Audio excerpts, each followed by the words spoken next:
Peter Pan de James Matthew Barrie. Chapitre 5. L'île réelle. Percevant que Peter était sur le chemin du retour, le pays du jamais s'éveillait de nouveau à la vie. Nous devrions utiliser le plus que parfait et dire « s'était éveillé », mais « s'éveillait » sonne mieux, et c'est toujours ainsi que disait Peter. En son absence, tout est généralement paisible sur l'île. Les fées prennent une heure de plus le matin, les animaux s'occupent de leurs petits, les peaux-rouges se nourrissent abondamment pendant 6 jours et 6 nuits, et quand les pirates et les garçons perdus se rencontrent, c'est à peine s'ils se tirent la langue les uns aux autres. Mais à l'arrivée de Peter, qui déteste la léthargie, tout le monde se remet en train. Si vous collez à présent votre oreille sur le sol, vous entendrez toute l'île bouillonnant de vie. Ce soir-là, les forces principales de l'île étaient disposées comme suit. Les garçons perdus étaient à la recherche de Peter, les pirates à la recherche des garçons perdus, les peaux-rouges étaient à la recherche des pirates et les bêtes étaient à la recherche des peaux-rouges. Ils tournaient tous en rond sur l'île, mais ils ne se rencontraient jamais car ils allaient tous au même rythme. Ils voulaient tous faire couler le sang, mis à part les garçons qui en général aimaient cela, mais qui étaient sortis ce soir pour accueillir leur capitaine. Le nombre de garçons sur l'île varie, bien sûr, selon qu'ils se font tuer et ainsi de suite. Et quand ils font mine de grandir, ce qui est contraire aux règles, Peter les raccourcit, mais à cette époque ils étaient 6, en comptant 2 pour les jumeaux. Faisons comme si nous étions allongés parmi les cannes à sucre et regardons-les se faufiler à la queue leu-leu, chacun la main sur son poignard. Peter leur interdit de lui ressembler le moins du monde. Ils portent les peaux des ours qu'ils ont tués eux-mêmes, ce qui les rend si ronds et si velus que lorsqu'ils tombent, ils roulent. C'est pourquoi, à force, ils ont le pied très sûr. Le premier à passer est Mirliton. Pas le moins courageux, mais le moins chanceux de toute cette noble bande. De tous, c'est lui qui avait connu le moins d'aventures, parce que les grandes choses se produisaient toujours au moment exact où il venait de tourner au coin du bois. Tout était calme, il avait saisi l'occasion de s'éloigner pour aller cueillir quelques branches pour le chauffage. Puis quand il revenait, les autres étaient en train de balayer le sang. Cette malchance s'était imprimée à la physionomie une douce mélancolie, et, au lieu de le rendre amer, elle avait adouci sa nature, si bien qu'il était de loin le plus humble de tous les garçons. Pauvre gentil Mirliton, il y a du danger dans l'air, et il te guette ce soir. Prends garde de l'aventure qui va s'offrir à toi. Si tu l'acceptes, ne te plonge pas dans un profond malheur. Mirliton, la fée Clochette, qui, cette nuit, incline au mal, recherche un instrument, et elle pense que c'est toi le plus facile à tromper de tous les garçons. Gare à Clochette! Si seulement il pouvait nous entendre. Mais nous ne sommes pas vraiment sur l'île, et il passe son chemin en se suçant les doigts. Vient ensuite Grabouille, joyeux et débonnaire, suivi de Plume, qui taille des sifflets dans les branches et danse comme un fou sur ses propres airs. Plume est le plus prétentieux des garçons. Il croit se souvenir du temps d'avant son arrivée et des us et coutumes d'alors, si bien que le bout de son nez est retroussé de manière agressive. En quatrième vient Frisoton. Ce chenapan a dû si souvent se dénoncer lorsque Peter disait que le coupable avance d'un pas, qu'il ne peut plus entendre cet ordre sans s'avancer aussitôt qu'il ait fait le coup ou non. Enfin, voici les jumeaux. Impossible de les décrire, on les tromperait entre l'un et l'autre. Peter n'a jamais vraiment su ce qu'étaient des jumeaux, et comme personne de la bande n'avait le droit de savoir ce qu'il ignorait, ces deux-là restaient toujours vagues lorsqu'ils parlaient d'eux-mêmes, et faisaient de leur mieux pour satisfaire tout le monde en restant toujours à côté l'un de l'autre, comme pour s'excuser. Les garçons disparaissent dans l'obscurité, et après une pause, mais une pause assez brève car les choses vont bon train sur l'île, viennent les pirates suivant leurs traces. On les entend avant de les voir, et c'est toujours la même chanson sinistre. Largue les amarres, on met à la cape, on va faire les corsaires. Si un coup de feu nous met dans les vapes, rendez-vous en enfer. C'était une brochette de méchants telle qu'on n'en vit jamais pendue sur Execution Dock. Voici, un peu en avant, la tête toujours et encore collée à l'écoute de la terre, avec ses gros bras nus, portant des pièces de 8 en guise de boucles d'oreilles. Secco, le bel Italien, qui a gravé son nom en lettres de sang sur le dos du gouverneur de la prison de Gao. Le géant noir qui vient derrière lui a reçu bien des noms, depuis qu'il a abandonné celui qu'utilisent encore les sombres mers et les rives de Guajomo, pour effrayer leurs bambins. Ensuite, c'est Bill Juck, tatoué de la tête aux pieds. Le même Bill Juck qui en a pris pour 6 douzaines à bord du Walrus, de la part de Flint, pour avoir lâché le sac de Moïdor. puis Coxon, le soi-disant frère de Black Murphy, ce qui reste à prouver, puis M. Coudrick, ancien concierge d'école primaire, toujours très pointilleux dans sa manière de tuer, puis Skylight, le Skylight du Morgan, et Floop, le Bosco irlandais, un homme étrangement gentil qui vous poignardait pour ainsi dire sans penser à mal, et qui était le seul non-conformiste de l'équipage de Crochet, puis Nick Nigou, avec ses mains inversées, et Bob Cogitan, Alf Mason, et tant d'autres, ruffians célèbres et redoutés dans toutes les Caraïbes. Parmi eux trônait l'être le plus noir et le plus impressionnant de ce sombre tableau, et j'ai nommé James Crochet, ou plutôt, comme il l'orthographiait lui-même, J.S. Crochet, dont on dit qu'il est le seul homme que le coq eût jamais craint. Il était confortablement allongé sur une pauvre charrette que ses hommes poussaient et tiraient, et, en lieu et place de sa main droite, il arborait le crochet de fer avec lequel il encourageait perpétuellement ses hommes à accélérer le rythme. Comme des chiens, cet homme terrifiant traitait et insultait les membres de son équipage, et comme des chiens, ils lui obéissaient. Par sa personne, il était squelettique et avait le teint verdâtre. À une certaine distance, ses longs cheveux qui tombaient en grandes boucles ressemblaient à des cierges noirs et donnaient un air singulièrement menaçant à ses traits réguliers. Dans ses yeux myosotis brillait une profonde mélancolie, sauf lorsqu'il vous plongeait son crochet dans le cœur. Alors, deux flammes rouges y apparaissaient et les faisaient luire atrocement. Par ses manières, il n'en avait pas moins l'étoffe d'un grand seigneur, si bien qu'il vous mettait en pièces non sans y mettre une certaine grâce, et l'on m'a dit qu'il était un raconteur hors pair. Mais son exquise politesse, qui constitue probablement l'indice véritable d'une bonne éducation, le rendait d'autant plus sinistre. Et l'élégance de sa diction, même lorsqu'il jurait, autant que la distinction de son comportement montraient qu'il n'appartenait pas au même monde que son équipage. Son courage était si indomptable que, dit-on, il ne craignait qu'une chose, c'était la vue de son propre sang, qui était épais et d'une couleur inhabituelle. Quant à ses vêtements, il rappelait ceux de Charles II, car on lui avait dit, à un stade précoce de sa carrière, qu'il n'était pas sans ressemblance avec les Stuarts, au destin tragique. Enfin, il portait à la bouche un appareil de son invention qui lui permettait de fumer 2 cigares à la fois. Mais l'élément le plus sombre de son apparence était, sans conteste, sa griffe de fer. À présent, tuons un pirate pour illustrer la méthode de Crochet. Skylight fera l'affaire. À leur passage, Skylight trébuche maladroitement contre lui, dérangeant son col de dentelle. Le crochet part, on entend des chairs qui en déchirent et un cri strident. Puis un coup de pied envoie le corps sur le côté, et les pirates poursuivent leur chemin. Il n'a même pas ôté les cigares de sa bouche. Tel est l'homme redoutable que veut affronter Peter Pan.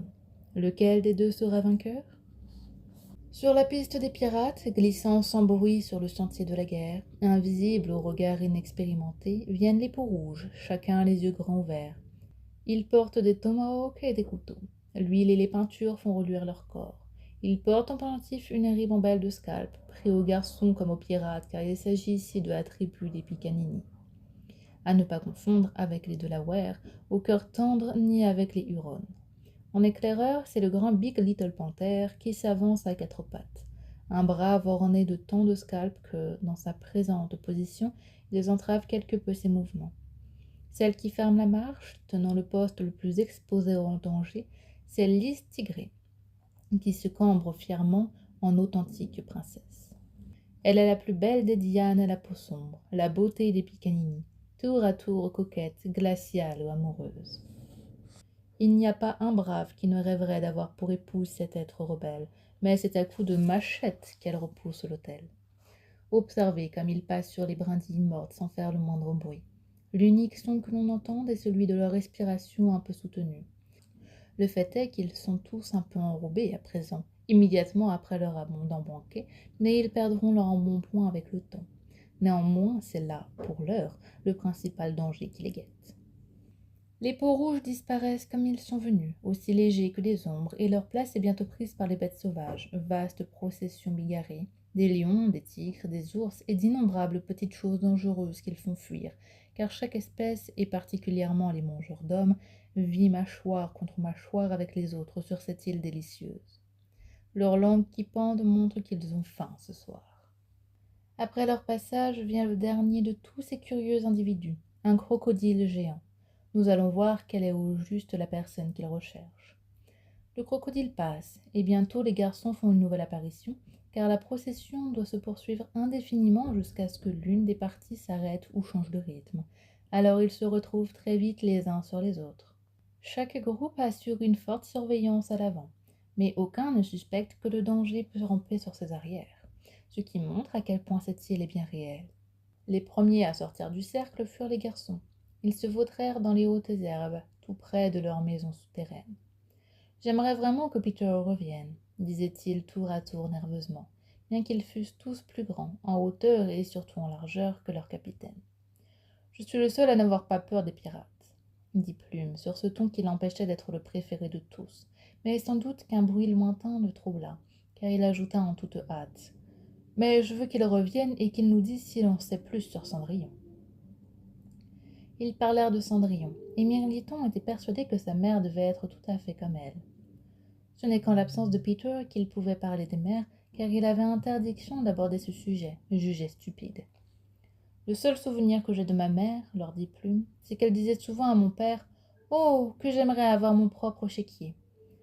Je ne sais pas ce qu'est un chéquier, mais j'adorerais en offrir un à ma mère. Tandis qu'ils parlaient, ils entendirent un bruit lointain. N'étant pas des êtres sauvages des bois, ni vous ni moi n'aurions rien entendu, mais ils l'entendirent, et c'était la pénible chanson. Sur notre drapeau, un crâne et 2 os. Pirate, c'est la vie. Une heure de joie, puis c'est l'échafaud. Davy Jones est ravi. Aussitôt les garçons perdus. Tiens, où sont-ils passés? Ils ne sont plus là. Des lapins n'auraient pas disparu plus vite. Je vais vous dire, moi, Wilson. À l'exception de Grabouille, qui s'était précipité pour aller en reconnaissance, ils se trouvent déjà dans leur maison souterraine. Très agréable résidence que nous allons bientôt visiter dans un certain détail. Mais comment y sont-ils parvenus? Car on n'en discerne aucune entrée, pas même une grosse pierre qui pourrait, si on la roule, dévoyer la bouche d'une grotte. Néanmoins, regardez de plus près et vous pourrez noter qu'il y a ici 7 grands arbres, dont chacun a le tronc creux, et dont chaque trou a la taille d'un garçon. Ce sont les 7 entrées de la maison souterraine que Crochet a cherchées en vain pendant de nombreuses lunes. Va-t-il les découvrir ce soir? Comme les pirates progressaient, l'œil rapide de Couderic aperçut Grabouille disparaissant à travers le bois et son pistolet sorti en un éclair. Mais une griffe de fer s'accrocha à son épaule. « Capitaine, lâchez-moi » cria-t-il en se tordant. À présent, nous allons entendre pour la première fois la voix de Crochet. C'était une voix noire. « Range d'abord ton pistolet, dit-il menaçant. C'était l'un de ces garçons que vous haïssez, j'aurais pu le tuer. Oui, et les peaux rouges de l'Istigré, alertés par le bruit, nous seraient tombés dessus. Tu veux perdre ton scalp? Dois-je le poursuivre, capitaine? Demanda le sympathique Floup. Et le chatouiller avec Johnny Tire-Bouchon? Floup inventait de jolis noms pour tout et n'importe quoi, et il appelait son couteau Johnny Tire-Bouchon, car il le retournait dans les plaies. On pourrait citer de nombreux traits attachants de Floup. Par exemple, après un meurtre, c'était ses lunettes qu'il essuyait, pas son arme. Johnny ne fait pas de bruit, rappela-t-il à Crochet. Pas maintenant, Floup, dit Crochet d'un air sombre. Il est seul, et je veux leur régler leur compte à tous les 7. Dispersez-vous et trouvez-les. Les pirates disparurent entre les arbres, et un moment plus tard, leur capitaine et Floup restèrent seuls. Crochet poussa un profond soupir. J'ignore pourquoi. Peut-être était-ce la douce beauté du soir. Il ressentit le désir de confier l'histoire de sa vie à son fidèle Bosco. Il parla longtemps à cœur ouvert, mais de quoi était-il question? Floup, qui n'était pas très futé, n'en comprit pas le moindre mot. Un peu plus tard, il saisit un nom, Peter. Par-dessus tout, disait Crochet avec passion, c'est leur capitaine que je veux, Peter Pan. C'est lui qui m'a coupé le bras. Il brandit son crochet, menaçant. J'ai attendu longtemps pour lui serrer la main avec ceci. Oh, je vais le mettre en pièces. Pourtant, dit Floup, je vous ai souvent entendu dire que, pour ce qui est de démêler les cheveux et autres usages quotidiens, ce crochet valait bien une 20aine de mains. Oui, répondit le capitaine, si j'étais une mère, je prierais pour que mes enfants naissent avec ceci plutôt que cela. Et il regarda avec fierté sa main de fer, puis l'autre avec mépris. Mais de nouveau, il fronça les sourcils. Peter a jeté mon bras, dit-il en grimaçant, à un crocodile qui passait par là. J'ai souvent remarqué, dit Floup, votre étrange crainte des crocodiles. Pas des crocodiles, corrigea Crochet, d'un crocodile. Il baissa la voix. Mon bras lui a tellement plu, Floup, qu'il me suit depuis à la trace, de mer en mer, de rivage en rivage, se léchant les canines, rêvant de dévorer ce qui reste de moi. D'une certaine façon, dit Floop, c'est une sorte de compliment. Je ne veux pas d'un compliment de ce genre, aboya Crochet exaspéré. Je veux Peter Pan, qui a commencé par donner à cette brute son goût pour moi. Il s'assit sur un gros champignon. Il y avait maintenant un tremblement dans sa voix. Floop, dit-il d'un ton rauque, ce crocodile m'aurait déjà eu si, par un heureux hasard, il n'avait pas avalé une horloge qui fait tic-tac à l'intérieur. Si bien qu'avant qu'il m'attrape, j'entends le tic et tac, je décampe. Il rit, mais d'un rire jaune. Un jour, dit Floop, l'horloge s'arrêtera et alors il vous attrapera. Crochet eut la gorge sèche. Oui, dit-il, cette peur me hante sans cesse. Depuis qu'il était assis, il avait étrangement chaud. Floop, dit-il, ce siège est chaud. Il sauta sur ses pieds. Par les cornes, les pics, les biques et les boucs, je brûle. Ils examinèrent le champignon, qui était d'une taille et d'une solidité inconnues sur le continent. Ils essayèrent de le soulever. Il leur resta immédiatement entre les mains, car il n'avait pas de racines. Plus étrange encore, une fumée se mit aussitôt à s'élever. Les pirates se regardèrent. « Une cheminée !» crièrent-ils en même temps. Ils avaient en effet découvert la cheminée de la maison souterraine. Les garçons avaient l'habitude de la boucher avec un champignon lorsque leurs ennemis se trouvaient dans les parages. Non seulement la fumée en sortait, mais il y avait aussi des voix d'enfants, car les garçons se sentaient tellement en sécurité dans leur cachette qu'ils bavardaient gaiement. Les pirates les écoutaient avec grande attention, puis replacèrent le champignon. Observant autour d'eux, ils remarquèrent les trous dans les 7 arbres. « Avez-vous entendu? Ils disent que Peter Pan n'est pas à la maison, » chuchota Floop, tripotant Johnny Tire-Bouchon. Crochet hocha la tête. Il resta un long moment perdu dans ses pensées, et un sourire glaçant finit par illuminer son visage noirâtre. Floop n'attendait rien d'autre. « Allons, capitaine, dévoilez votre plan » s'écria-t-il avec empressement.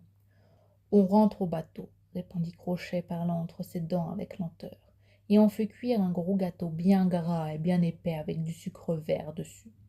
Il ne peut y avoir qu'une seule pièce là-dessous, car il n'y a qu'une seule cheminée. Ces stupides taupes n'ont pas eu l'intelligence de voir qu'on n'avait pas besoin d'une porte chacun, ce qui montre bien qu'ils n'ont pas de mère. Nous allons laisser le gâteau au bord du lagon des sirènes.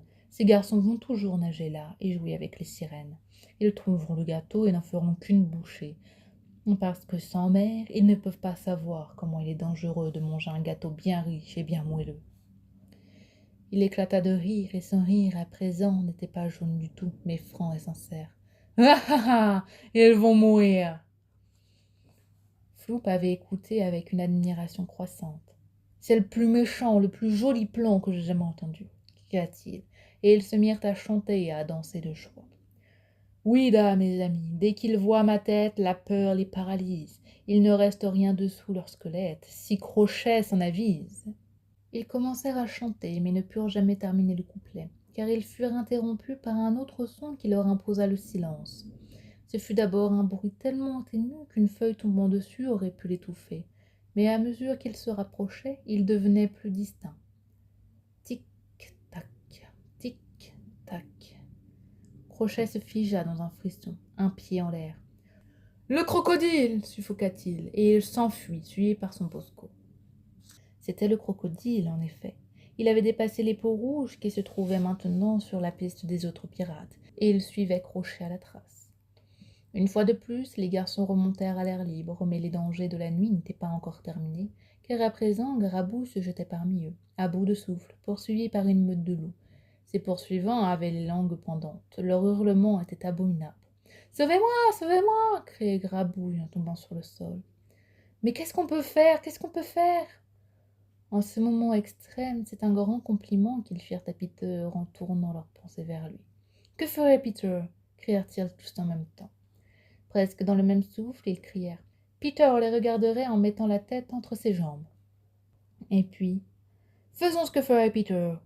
C'est en effet le moyen le plus efficace de défier les loups, et ils se penchèrent comme un seul garçon en les regardant à travers leurs jambes. La suite est un long moment à passer, mais la victoire vint rapidement. Car lorsque les garçons avancèrent sur eux dans cette terrible attitude, les loups rabattirent leur queue et partirent en courant. À présent, Grabouille se relevait de terre.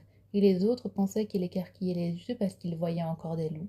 Mais ce n'étaient pas les loups qu'il regardait. « J'ai vu une chose incroyablissime !» cria-t-il pendant que les autres s'assemblaient autour de lui. « Un grand oiseau blanc, il vient par ici !»« Quel genre d'oiseau, tu crois ?»« J'en sais rien, » dit Grabouille émerveillé, « mais il a l'air très épuisé et en volant il gémit. Pauvre Wendy !»« Ça me revient, » dit Plume aussitôt. « Il y a des oiseaux qu'on appelle des Wendy. »« Le voilà qui arrive !» cria Frisauton, pointant du doigt Wendy dans les cieux. Wendy était maintenant presque au-dessus de leur tête et ils pouvaient entendre ses gémissements. Mais ils entendaient plus distinctement encore la frêle voix de Clochette. La fée jalouse avait désormais rejeté tout semblant d'amitié et ne cessait de piquer sur sa victime sous tous les angles et de la pincer sauvagement chaque fois qu'elle la touchait. « Oui, Clochette !» s'écrièrent les garçons ébahis. La réponse de Clochette retentit. « Tirez sur le Wendy, c'est Peter qui l'ordonne !» Il n'était pas dans leur nature de remettre en question les ordres de Peter. « Faisons ce que veut Peter !» crièrent les garçons en toute naïveté. « Vite, des arcs et des flèches !» Ils sautèrent tous à pieds joints dans leurs arbres, sauf Mirliton. Il avait son arc et ses flèches avec lui. Et Clochette, en le remarquant, frotta ses petites mains. « Vite, Mirliton, vite !» cria-t-elle. « Peter sera tellement content !» Mirliton, tout excité, ajouta une flèche à son arc. « Éloigne-toi, Clochette !» cria-t-il, et il tira. Wendy s'effondra sur le sol, une flèche dans la poitrine.